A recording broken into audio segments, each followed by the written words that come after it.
सर्वविस्वन्यस्तपादपद्मायते वामहस्तालोलवेदशास्त्रायते ज्ञानसूर्यायते दत्तरूपायते श्रीवेणुगोपालकृष्णाय वन्दनम् श्रीवेणुगोपालकृष्णाय वन्दनम् श्रीवेणुगोपालकृष्णाय वन्दनम् శ్రీ దత్తస్వామి వారి దివ్య సందేశము.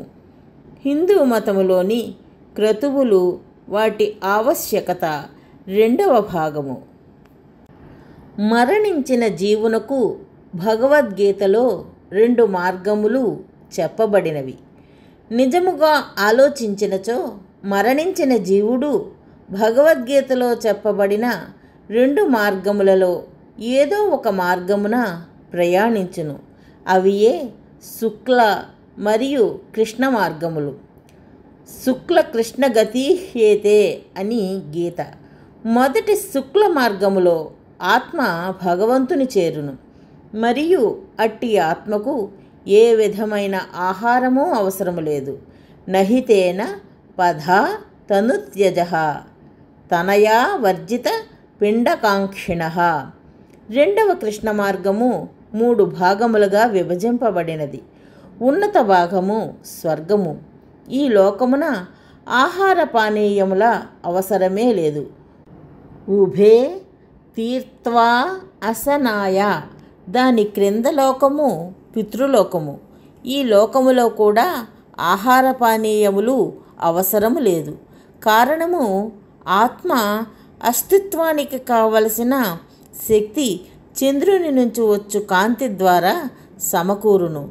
నిర్విష్టసారం పితృభిః హిమాంసోహో. ఈ లోకము కన్నా క్రింద లోకము నరకము. ఈ లోకములో జీవునకు ఆహార పానీయములు ఇవ్వబడవు. జీవుడు ఆకలి దప్పికలు అనుభవించును. జాయస్వ మ్రియస్వ. ఈ విధముగా మరణించిన జీవునకు ఆహార పానీయముల అవసరము లేదు. ఎందుకనగా మరణానంతరము జీవునకు శక్తిమయ శరీరము ఇవ్వబడును. ఈ శక్తిమయ శరీరమునకు భౌతిక పదార్థముతో కూడిన ఆహారము అవసరము లేదు. క్రతువునందు పురోహితులకు చేయు అన్నదానమంతయు అర్హత కలిగిన వేదజ్ఞానము కలవారగు పురోహితులను ఆనందపరచుట కొరకే. ఇట్టి అర్హత కలిగిన వారికి దానము చేయుట అను మంచి కర్మ ద్వారా మరణించిన జీవునకు రక్షణ చేకూరును. మరి పురోహితునకు అన్నదానము చేయుట ద్వారా మరణించిన జీవునకు భోజనము సమకూరునను అసత్యము చెప్పుట ఎందులకు? దీనిని అర్ధవాదము అందురు. అనగా మంచి కార్యము చేయించుట కొరకు ప్రోత్సహించుటలో ఒక అబద్ధమును చెప్పుట. దీనివలన దురాశాపరుడు కూడా అర్హత కలిగిన పురోహితులకు లేదా భక్తులకు అన్నదానము చేయును. ఎందుకనగా అటుల చేయనిచో మరణించిన తన బంధువు భోజనము లేక ఆకలి బాధతో యుండుననియే. కానీ ఈ అర్ధవాదమును ప్రస్తుత అర్హత లేని పురోహితులు అజ్ఞానులైన ప్రజల నుంచి ధనమును దోచుకొనుటకు ఉపయోగించుచున్నారు. కావున ప్రస్తుత సమయములో ఈ అర్ధవాదమును ముడివిప్పి ప్రజలకు సత్యము తెలియజేసినచో ప్రజలు దానిని సరి అయిన స్ఫూర్తితో ఆచరించుదురు. ఏలననగా సత్యమైన మార్గములో అర్హత కలిగిన భక్తులకు చేయు దానము భగవంతుని కృప సంపాదించి మరణించిన ఆత్మకు రక్షణ కలిగించును.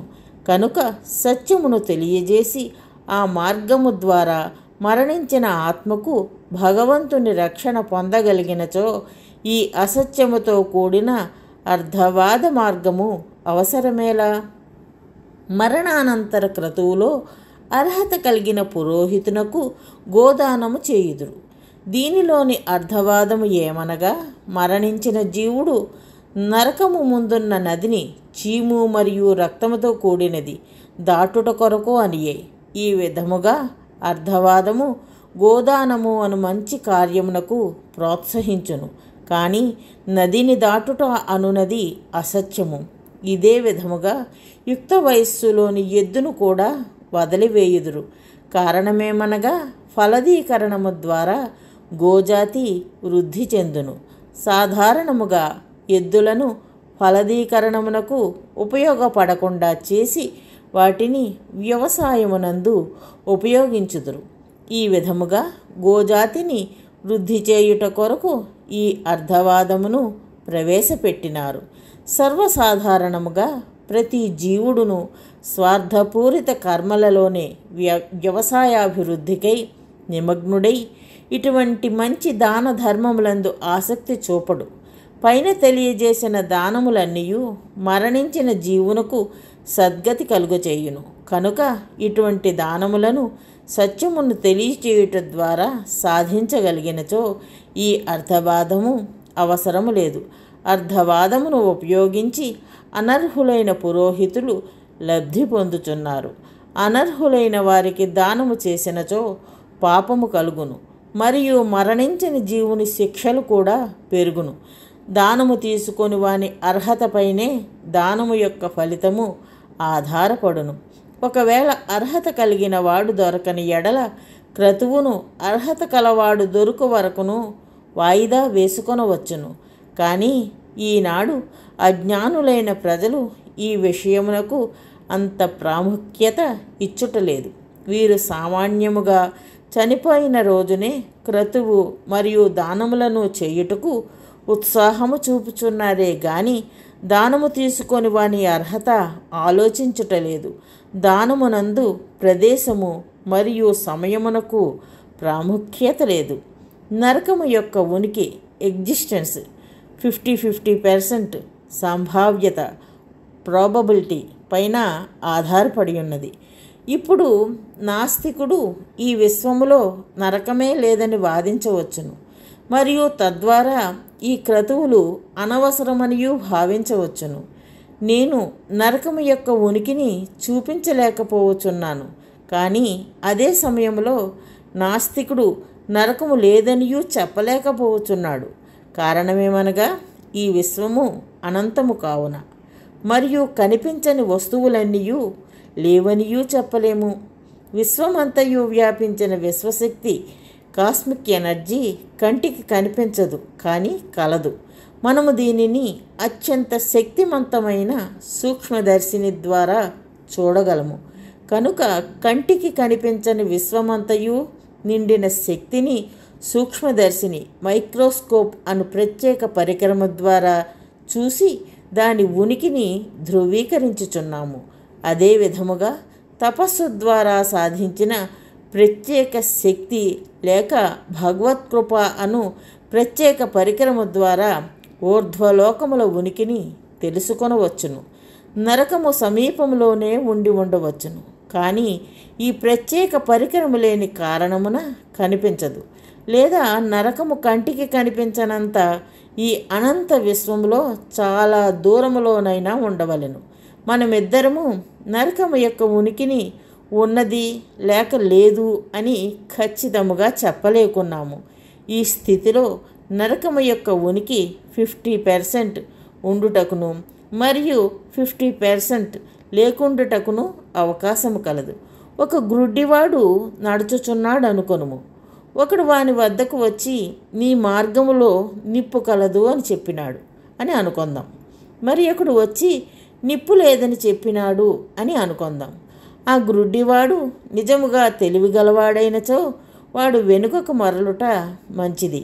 కారణమేమనగా నిప్పు ఉండుటకు మరియు లేకపోవుటకును 50% అవకాశము కలదు. ఒకవేళ నిజముగా నిప్పు ఉన్న ఎడల వాడి శరీరము కాలును. ఇదే విధముగా తెలివిగలవాడు నరకము ఉన్నది అని నమ్మి చనిపోయిన వాని ఆత్మ సుఖశాంతుల కొరకు మరణానంతర క్రతువులను చేయును. నిజముగా మాట్లాడినచో క్రతువులను సరిగా చేయించక మరియు ధనమును ఆశించిన ఎడల పురోహితుడు నరకమునకు పోవును. సూచన: ఆధ్యాత్మిక జ్ఞాన ప్రచారము చేయడము భగవంతుడికి అమితమైన ఆనందాన్ని కలిగిస్తుందని శ్రీకృష్ణ పరమాత్మ శ్రీమద్ భగవద్గీతలో చెప్పియున్నారు. అందుకే జ్ఞానయజ్ఞేన తేనాహం అని గీతలో అన్నారు. మనకు ఆధ్యాత్మిక జ్ఞానము శాశ్వతమైన సంతోషాన్ని కలిగించటమే కాక ప్రపంచంలో శాశ్వతమైన శాంతిని కూడా నెలకొల్పుతుంది. కాబట్టి శ్రీదత్త భగవానుని అపూర్వమైన ఈ ఆధ్యాత్మిక జ్ఞాన ప్రచారములో భాగస్వాములై ఆ భగవంతుని పరిపూర్ణమైన అనుగ్రహాన్ని పొందగలరు. జై దత్తస్వామి.